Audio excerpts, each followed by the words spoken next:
Hey all, my name is Ian, and I wanted to share a story of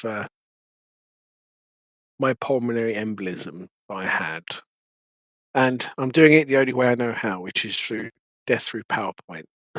It's just um, the easiest way for me to kind of explain what happened, but also to give some advice on what happens when, the ifs, and what I'm doing about it. So I've put together a short presentation to really explain. Um, so first of all, I'm going to give some this. I explain what happened after I left hospital, the first 4 months, and also some things to plan ahead for in the next 4 months. Yes, so I'm not a medical expert. I'm just a guy who had a blood clot in the lungs, you know, and this is just my experience. This is something happens in life.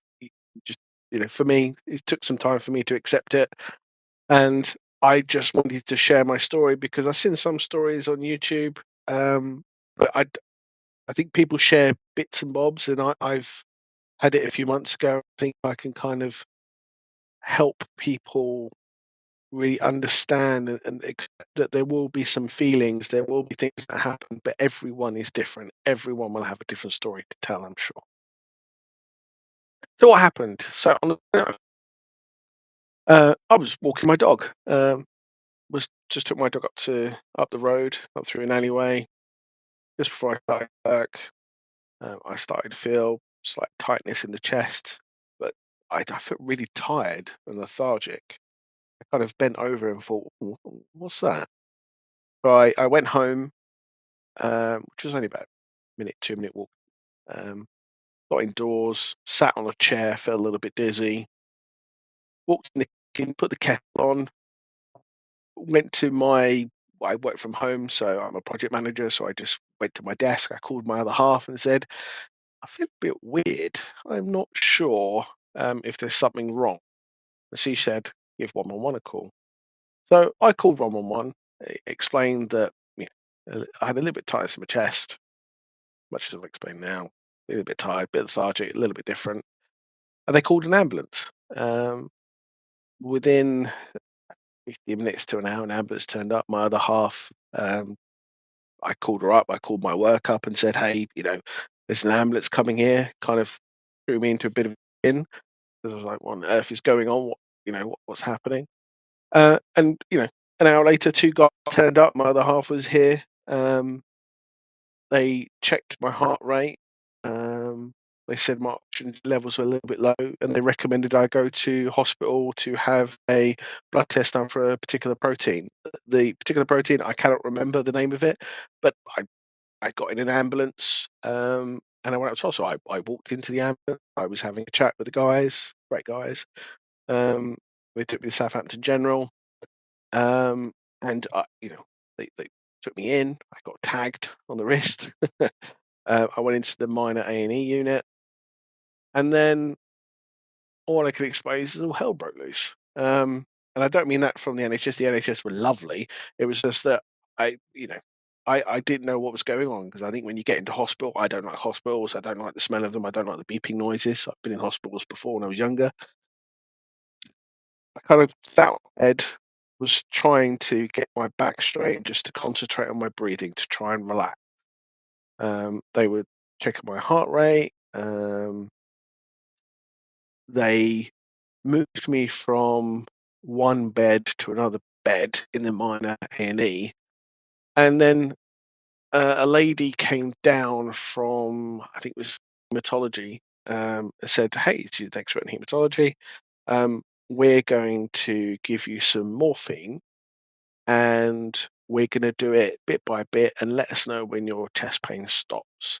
Now, at that time, my chest pain was about like 4 out of 10. It wasn't like I was reeling on the floor in pain. It was just felt a bit weird. So they were giving me a little bit of morphine, and I was saying to them I could still feel my chest a little bit. Then at the same time, the lady went, We're going to you're probably going to go in surgery tomorrow or tonight. This was about 2 o'clock in the afternoon. Um, to have a stent put in your right valve, in your heart. So they were giving me morphine to relax, and she was giving me this information, and I was starting to panic a little bit. Um, and it felt a little bit weird at that stage. Um, because while you're there, I think in hospital, is you're just consuming information. You're just waiting to see people, you see specialists. And I saw about 11 people in an hour laying on a bed going, I have no idea what was going on. So yeah, so day one, um, from that point, I was moved from the minor unit into the major NE unit. At that time, I was checking my heart rate. I don't remember too much what happened in the major A&E unit. I just remember, to be honest, being in tears, not going on, trying to concentrate on my breathing, trying to understand why I was here. Um, I had the morphine bit done.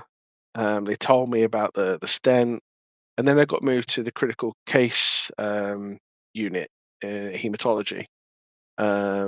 So I was just in the bed and was just taken up into a unit, and there was myself and five other people in the unit, and I got plugged in. I can't remember if it's ECG or EHG, but basically they put loads of tabs on your body, and that's when I found out that my oxygen levels were very low, and they were putting the thing on my finger, and they were pushing it on my finger to try and get the oxygen levels higher, but they couldn't get it above 82%. Um, I was hearing, I saw a couple of consultants that afternoon, when they did the rounds, and they kind of explained, we give you an injection overnight, you're probably going to have surgery in the morning, because at that point they were going to do the stent surgery the next day. So they said you probably eat something tonight, you're probably not going to be eating tomorrow. So day two comes around, and I'm still plugged into machines. I've taken the injection into my stomach in the morning, and a different consultant came around and said, uh, "I don't think you need stent surgery. I think it's something else." So he rolled me onto my side and did a heart echo, and he said, "We're just checking something else, and we'll come back to you." So they did that. My other half and my father turned up at hospital and had the heart echo done, and a few hours later, bear in mind times in hospital for me, I have no idea what the time was or what time I saw people, but there was a few hours in between visits talking to consultants and specialists and people. Um, they identified that I had a very large blood clot that had gone into my lungs, so I had pulmonary embolism. So I'd been in hospital for about 20 hours at this point. They told me I had stage 2 hypertension, hypoxia, my oxygen levels low. Obviously, what they were trying to do was to use the injections to get my heart rate balanced. It was something like 178 over 39, I think. But for me, I was just, looking at a screen going, "Oh, there's numbers. What do they mean?" My phone, Google search. What on earth is going on here?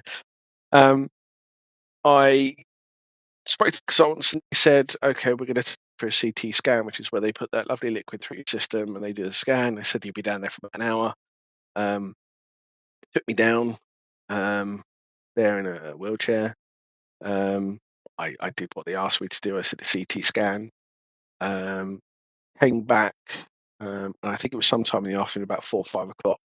And I know I had not eaten all day because originally I planned to have surgery. So I remember, bless one of the nurses getting me a sandwich, I think. Um, they did the CT scan and say, "Look, we'll try and get you out of here as soon as possible. You've definitely had a very, very large blood clot.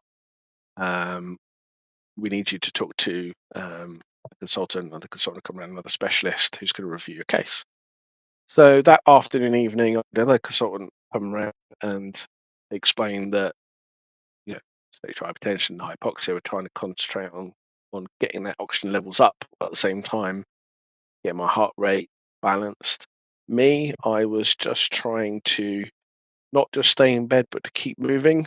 In terms of, there was a chair next to me, I'd go sit on the chair, I'd stand up, and I'd do some stretches, and all I was concentrating on was my breathing. I had a song that basically I listened to pretty much over again on repeat.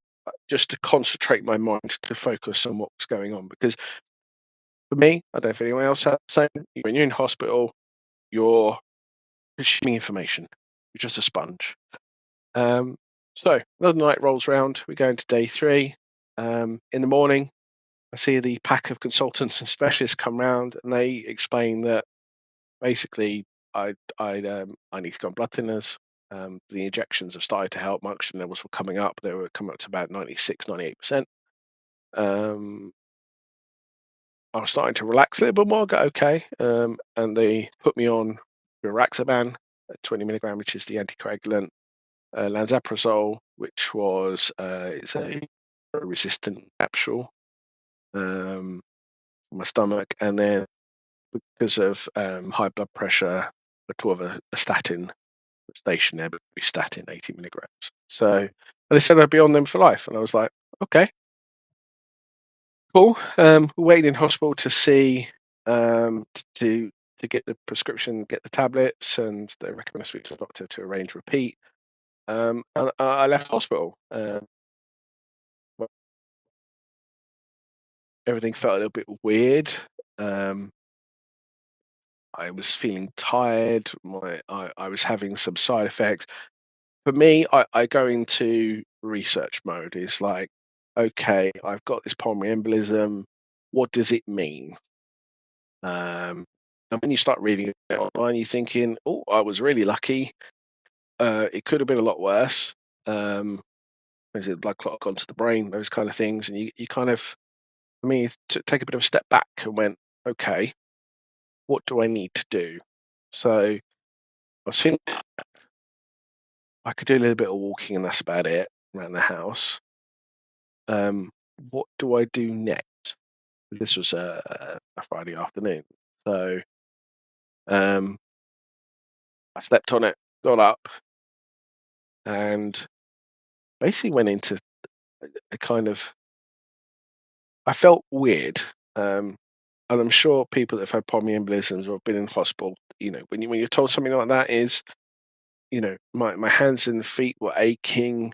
I was tired. I was feeling groggy. I was a little bit twitchy. Every single time my chest or heart flutters, I was like, okay, okay, what's going on? You go into sort of kind of a, not for me, not nervous wreck, but you're just trying to understand and listen to your body as best you can. And then I had to kind of think about, well, okay, well, who should I talk to? Who should I let know what's happened? Who needs to know what's happened? Um, I knew I had to monitor my heart rate, so I was like, I'm going to get a smartwatch. It's like I got all these tablets, I got 84 days worth of each tablet, so I'm going to need a pill caddy. I needed to speak to my work to let them know what was going on. I was trying to figure out what does my support network look like from friends and family and work. How am I going to manage this? What does this mean going forward? And then I started looking externally, going, okay, well, what support is available for people go through it? Who's other people I could talk to get information to understand their journeys, to understand how, am I expected I'm going to be able to do archery again within 6 months, or is it a year away, or can I do it next week? How do you get back into your normal routine? So that was really because it was the end of October, it was November. November was just a case of getting those things together, really to concentrate on me relaxing into this, understanding what the steps are, listening to my body. I stopped eating pretty much anything for the first 2 or 3 weeks, and I put that down to just started listening to my body again. To explain, I'm 6'2", I'm in my early 40s. My BMI is 35. Yes, got some weight to lose. Working on that, next steps and all that. But I needed to listen. December came around, and I arranged a GP appointment to look at going on to repeat prescriptions for all of the tablets. I had 6 weeks worth roughly from the hospital, so that was good. Um, my doctor had some of the blood tests that came back from the hospital that was available in the NHS app, and we were having a chat, and I was telling him about my hands and my feet, and I basically put an Excel spreadsheet together where um, every day I put down how I felt, what side effects I had, and I just went through it with my doctor and explained these are the side effects. This is what's going on. So he took me for some more blood tests, and I had them just before Christmas in December. In January, early January, we got the blood test back. Um, at that point, I was still not working. I agreed with my works that I'd go back half days in January, um, because I felt like for me is I needed to get back into some routine, and I was feeling okay, but I was still getting tired in the afternoons. So I had to, it's like, well, you need to work, you need to get paid, you need to get on with life. But at the same time, I didn't want to push it. I'm the kind of person who would, I suppose, I need to hold myself back a little bit. So I had the blood tests done. They came back. My doctor said you need folic acid. So when you look up folic acid, it's for pregnant women. And I thought, oh, I'm not pregnant. At least I'm not, as far as I'm aware. Um, but from what I read and the conversation with my doctor is that okay? Well, the blood thinners are doing what they're doing. The blood pressure tablets doing what they're doing. Stomach tablets doing great. But you're probably not creating enough red blood cells. So that's what the folic acid was to get more blood cells. And at that point in January, I felt like I had I explained to people, I basically gone in for an oil change at the hospital. Um, so I could listen to my body, and it was telling me things, and I was listening, and I was thinking about, okay, when do I react? How do I react? When is something serious? When is it not? All those things going through my mind. Um, and then I had a follow up from the hospital, the thrombophilia clinic, and I'd been referred to a lot of things coming out of hospital. My discharge thing had, I don't know, 28 odd different tests I wanted to do. I'd been referred to, not only I'm trying to remember which one it was, but basically there was something else I referred to. I can't remember the name of the clinic. I haven't heard back from them yet still now, the beginning of March, but I'm sure it'll happen in time. And obviously through work, I did an occupational health report because I work from home hybrid. I'm a project manager. I have to go and visit sites and things, and obviously company updates and things like that, and seeing the teams, which I love doing, I love socialising and those kind of things. Um, but at the time, I can't drive, uh, so I could drive for about 15, 20 minutes. But if I start getting tired or fatigued, it was like, okay, you can't drive. You cannot take the risk. And in January at that time, I was still getting tired in the afternoons and falling asleep about 4 o'clock. So end of January was okay. I had some more blood tests done. They were doing a full blood screen, and I wasn't going to get results back for another 6 to 8 weeks. In fact, for me, um, I'm not expecting anything back to the 24th of March, and February was just kind of getting on with it. Just I decided to go back to work full time, but I'd agree with my work that I wasn't doing the same tasks I was doing before. That I was coming back slowly. That I was taking my time and really not making sure that I have to keep my heart rate down. Is what my doctor said. Try and keep my heart rate below 100. My heart rate normally is about 64 at the moment. I'm at this point. I'm still only able to walk. I have no archery, no karate, no running, no football, nothing. All that's gone. It's just walking the dog when I can, when I need to sleep or I feel tired, is to have that break, make sure I'm staying hydrated, do all the normal things you're supposed to when it comes to your diet. Um, that's where I'm at. And I think one of the things I went through in probably December, because I had all that time on my own. I wasn't working, and you do you do wonder. It's like, am I going to make it through 2025?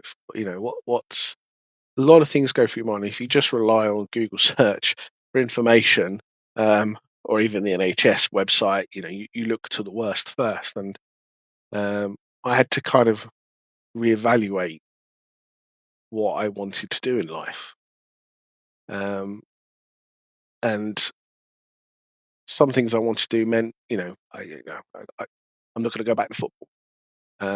one thing you have to be really wary about in pulmonary embolism is blunt force trauma, because obviously that's bleeding internally. You go through, well, for me, I went through a stage of, okay, well, how do I protect my family? What happens if the worst case happens? My other half, mortgage, what do I leave to my family? What's my legacy look like? What's life? Do I can I get life insurance? Which, by the way, at the moment, insurance, that's not happening until I've got full diagnosis and got into treatment, but about a bit later. What do I do about work? Do I need to change my career? How do I manage the stress? How does stress, that part of my life, affect everything else? And I went through this reprioritization of going, okay, well, what do I want to do in life? Um, and it does make you think differently. Or for me, I say it makes you feel differently, because just priorities change. It's as simple as that. The things that I want to do, I want to go back to become an archery coach. Um, I would love to go back and do karate, but no, I probably couldn't spar, or at least take headshots, for instance, full contact. But these are the things that were going through my mind, and are still going through my mind to this day. So, just to round off the first 4 months, I think, um, if you know, if you like me, I read through all the tablets, I read online, I spoke to consultants, I spoke to GPs. And I think the first thing to do is listen to your GP and consultants. First point of call. Listen to what they're saying, and follow it through. Ask loads of questions if you're unsure. I've had a couple of phone calls with my GP, um, just really just to touch base, because for me, after 3 or 4 months, you go, well, am I you know, am I in the right place? Am I in the expectation of, after 4 months, that I'm still only walking, I'm not allowed to do running or anything? Is that the same as everyone else? And this is why I go right back to the beginning, where everyone's journey is slightly different. Is I've noticed from, I've put at the bottom of the Thrombosis UK closed group, it's just looking at what the people have done, and at what time is that everyone. Some people have had pulmonary embolism and then gone back to football martial arts after 4 weeks. Good for them. That's great. You could do. I can't do that. I've taken advice. I'm going to do that. I'm not going to put the kind of pressure on myself. But that's my choice. That's my journey. Um, and one thing I think I learned is a lot of my side effects have now disappeared, and a lot of that was charting those side effects on a daily basis and giving that information to my doctor, meant that they, along with the blood tests, could see the bigger picture of what was going on. And I don't have hardly the side effects I had before. If I'm carpet cleaning, doing washing up, taking the dog for a walk, at the end of the day, I'm tired, but I'm not needing to sleep in the afternoon where I was before 2 months.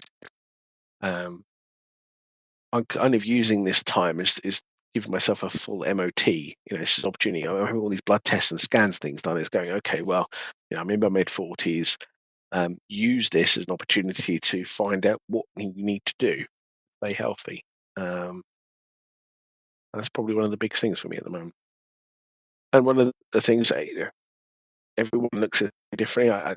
You know, you have to accept a lot of change sometimes, and that can be difficult. Um, I think a lot of things, but for me, I just take it on the chin and go, but I can do this. So I always try and look at it from a balanced point of view. And talking to people, I have friends of family, friends of friends who have had a pulmonary embolism. You wouldn't even know. You don't. I had no idea they had it. And I had a good conversation with someone who explained to you what happened with them, and they had it. You're thinking about through 2025, right? So it's not. Um, there are people that pass away to this, and I hope it doesn't happen to anyone in your friends and family. But at the same time, there are people that survive this and lead probably slightly different life. They may not go back to everything they've done before. It might be slightly different, but they're still doing things. Great. So for the next 4 months for me, I'm personally, after 4 months, I'm still in diagnosis. I don't have full treatment. I've got more tests, more scans, got a heart echo that's to be planned before June. Um, but just to kind of keep going, just keep doing what I'm doing, listening to my body, making those adjustments as and when, and see what happens next. So I hope this kind of presentation and a blog, for want of a better sense, it just gives a bit of insight of my journey, and I hope it helps other people. Um, 'Cause I don't see a lot of information. I've seen the people that have been through it, but I don't see them explain what has happened and linking it to what they did next. And I'm hoping that this will help. So, thanks for listening.